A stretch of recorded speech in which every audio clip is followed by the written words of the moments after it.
Mr. Neuer, the floor is yours. Thank you. Chairman Smith, Ranking Member Wild, members of the committee, thank you for inviting me to testify at this important hearing. I've come here from Geneva, from the headquarters of the United Nations Human Rights Council, to report to you on how that and other key UN bodies, as well as high UN officials, are engaged in the systematic demonization of Israel, even in the aftermath of last month's massacre by Hamas. Mr. Chairman, the United Nations was founded in wake of the Nazi atrocities. This year marks the 75th anniversary of the Universal Declaration of Human Rights, which was created in response to barbarous acts which have outraged the conscience of mankind. 1 month ago, on October 7th, Hamas sent thousands of terrorists to infiltrate into Israel. They broke into more than a dozen communities, massacred entire families, committing horrific and sadistic acts. They slaughtered 260 young people at a music festival. On that day in total, Hamas murdered more than 1,400 people. There are moments in this life, said President Joe Biden, when pure, unadulterated evil is unleashed on this world. The people of Israel lived through one such moment this weekend. This was an act of sheer evil, quote unquote. British Prime Minister Rishi Sunak likewise said, the attacks in Israel shocked the world. Over 1,400 people murdered one by one. The elderly, men, women, children, babies in arms, murdered, mutilated, burned alive. We should call it by its name. It was a pogrom.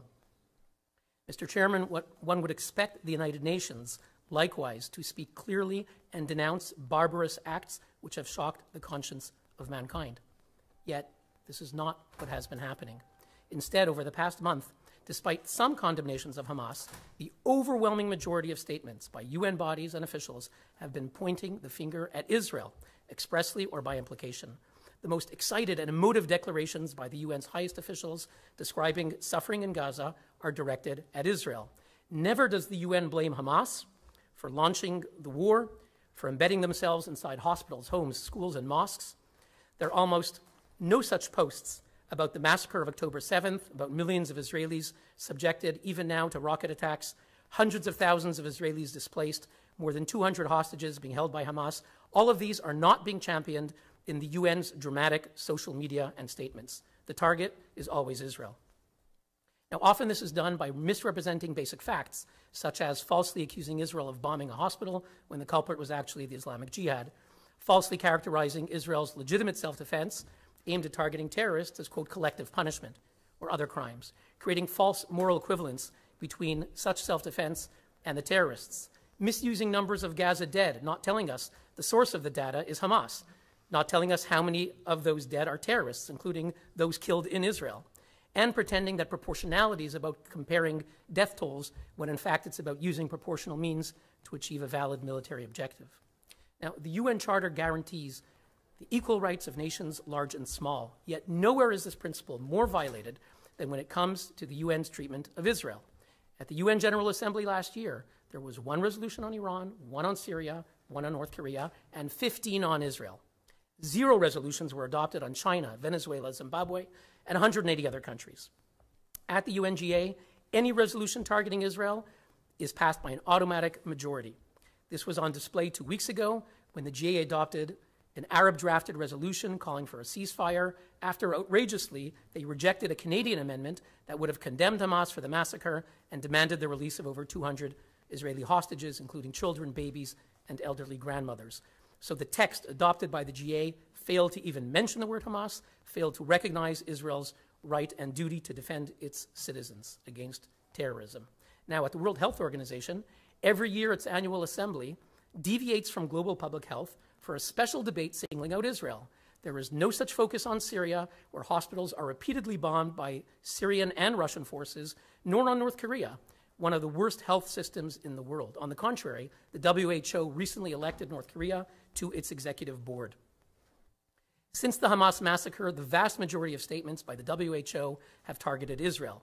Hamas is seldom mentioned. The director, Dr. Tedros, is posting numerous statements falsely implying that Israel targets hospitals. He fails to say that Israel's military abides by the law of armed conflict, expends enormous efforts to avoid harming civilians, while Hamas's strategy, on the contrary, is to embed itself inside hospitals, homes, schools, and mosques to use Gaza civilians as human shields. So on October 17th, Dr. Tedros rushed to, quote, on Twitter to strongly condemn the attack on Al-Ali Arab Hospital in Gaza. Early reports indicate hundreds of deaths and injuries, he wrote. He called for Israel's evacuation order to be reversed in that area, and he ended with the hashtag not a target. Now, in truth, Israel never targeted or even attacked that hospital, and there were no hundreds killed. The US, France, Britain, and Canada all confirmed Israel's analysis showing the explosion was caused by a failed rocket launch by Islamic Jihad. Dr. Tedros never corrected his false accusation, never deleted his tweet.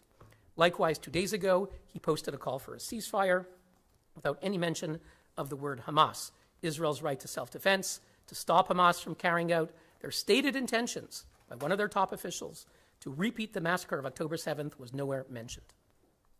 At the UN's Human Rights Council, most of the world's serial abusers get a free pass. Many sit on the council, including Qatar, Kazakhstan, and Pakistan.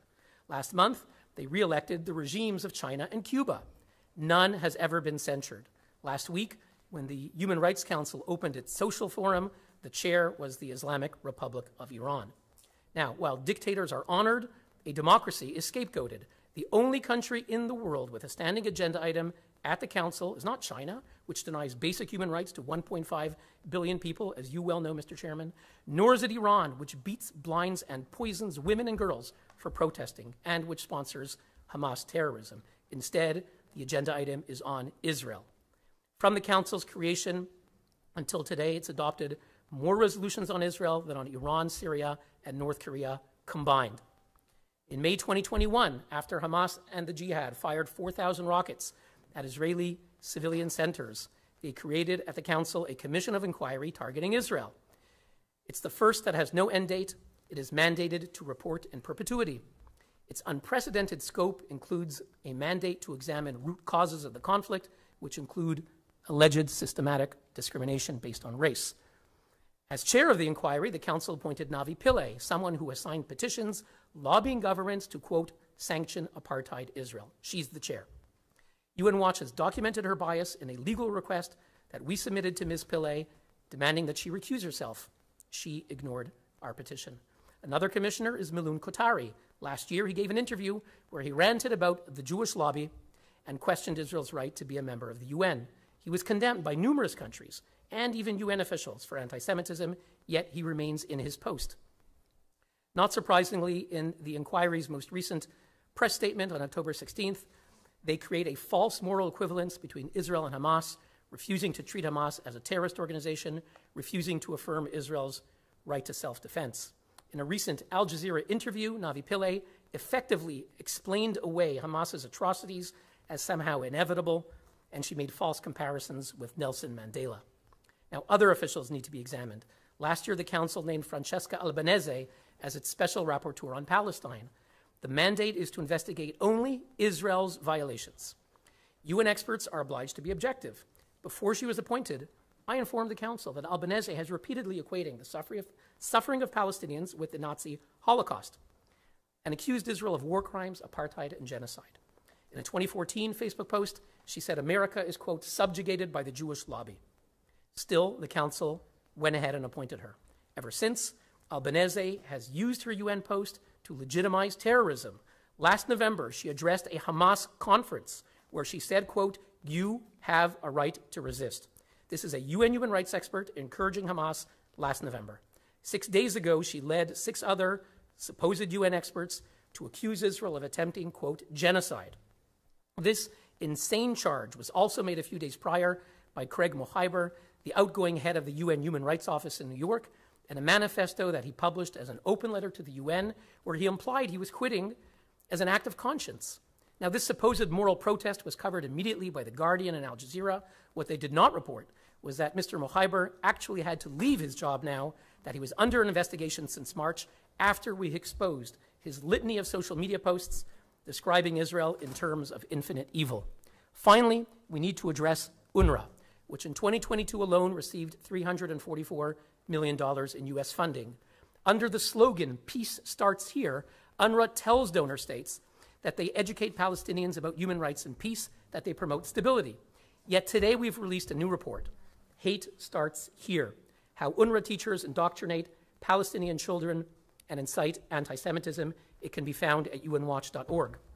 Our last report documented how UNRWA staff regularly call to murder Jews and create teaching materials that glorify terrorism, encourage martyrdom, demonize Israelis, and incite anti-Semitism. We had identified over 100 UNRWA teachers and staff found to promote hate and violence in social media. Our new report today examines how UNRWA staff reacted to the Hamas massacre. As soon as news of the slaughter broke, they immediately celebrated it on Facebook. Allah is great, Allah is great. Reality surpasses our wildest dreams, posted UNRWA Gaza teacher Osama Ahmed. UNRWA principal Iman Hassan justified the massacre as restoring rights and redressing grievances. Rawia Hellis, director of UNRWA's Khan Yunis Training Center, featured in an UNRWA video, glorified one of the terrorists as a hero and a prince. UNRWA English teacher Asma Rafiq Kuhel called to sculpture the date, adding the emoji of a heart.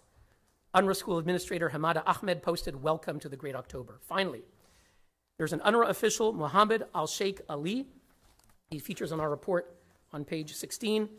He recently posted the following: anyone who talks about taking refuge in Sinai is a traitor. Anyone who tries to flee to the south should be treated the way we ought to treat traitors. Mr. Chairman, in other words, we have someone identifying himself on Facebook as an UNRWA official with prominent photos of him receiving UNRWA awards, calling on Hamas to execute Gazans who want to go south to flee for safety to get away from Hamas. In closing, Mr. Chairman, members of the committee, on the 75th anniversary of the Universal Declaration of Human Rights, key bodies and officials of the United Nations are exploiting and distorting the language of human rights, the basic concepts of international law, in order to cast Israel as a racist and genocidal state, as the manifestation of infinite evil, even as it is trying to defend itself from one of the most horrific mass terrorist attacks of our time. At a moment when the world needs moral clarity and leadership, the UN has failed. Its actions only incentivize Hamas to continue their strategy of using Palestinians as human shields and maximizing casualties. The United Nations will never live up to its founding premise so long as this pathology endures. Thank you. Thank you so very much, Mr. Neuer.